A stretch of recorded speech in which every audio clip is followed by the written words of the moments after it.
Misas lagya pa mo ingaldo, anyang mamag-post laking social media ring mapilang netizen ame nakit king bangke, naning lalaki king Porac, Pampanga anyang Martis, November 14. Ikit de ing miugseng katawan king Esitex Bypass Road, king Barangay Makatyan. Kaya naman tambing ng pegsaryan ng CLTV 36 News ing lugal bang kumpirman ing mi report a found cadaver. Disnan mining makakordon ing lugal kabang panaya na ning pulis Porac deng miyembro na ning scene of the crime operatives o SOCO. Keni ikit mi ang makasakabya ing biktima apakasulod kule blue at t-shirt at makababaya ing kayang pantalon. Karas na ring SOCO, tambing deng ininspeksyon ing bangke at ing lugal agpangkarela pamalino nung nano ing cause of death na ning biktima. Dapot kanu malawot ame torturya ini uling atinya kanung kintal ning sigarilyo king kayang balat. Agad no mang mika case conference di Porac Mayor Jing Capil at ing Chief of Police na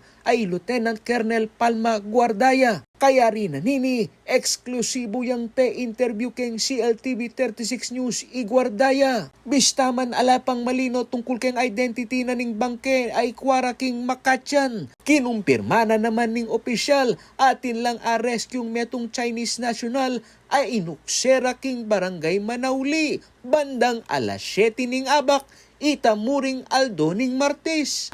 Medyo nakahinga kami kasi buhay po yung tao. And meron po siyang 2 gunshot wound sa abdomen part and sa paa.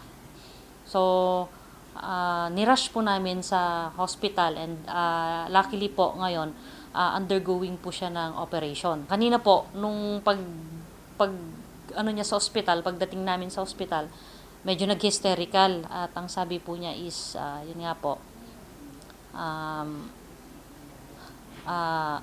tawagan niya yung family sa China para hindi na makapagpadala ng ransom. Yun po naging statement niya. Lulto kanuking inisyal na investigasyon na biktima yang kidnap for ransom in Chinese national akarelang rescue at kaya bene ing miyangubye alalaking ikitdaking Esitex Bypass Road. And yun nga po sinabi niya na through an interpreter na sinabi po niya na kinuha po sila from Pasay.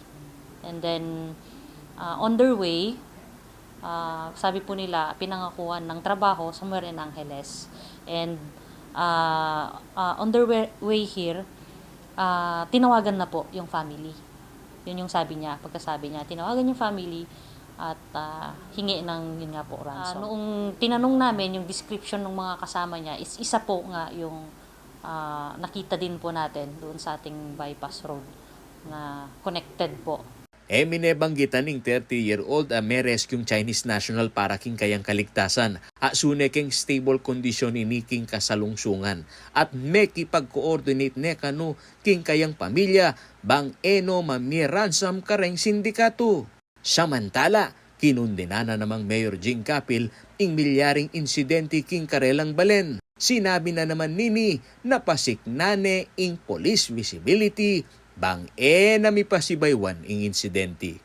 We condemn this act na emi po to-tolerate ni at emi buring malyari diyang alwalang bansa, alwalang nasyon. Inggawan mi siguro to protect our itangke kami territorial jurisdiction mo naman pay station kami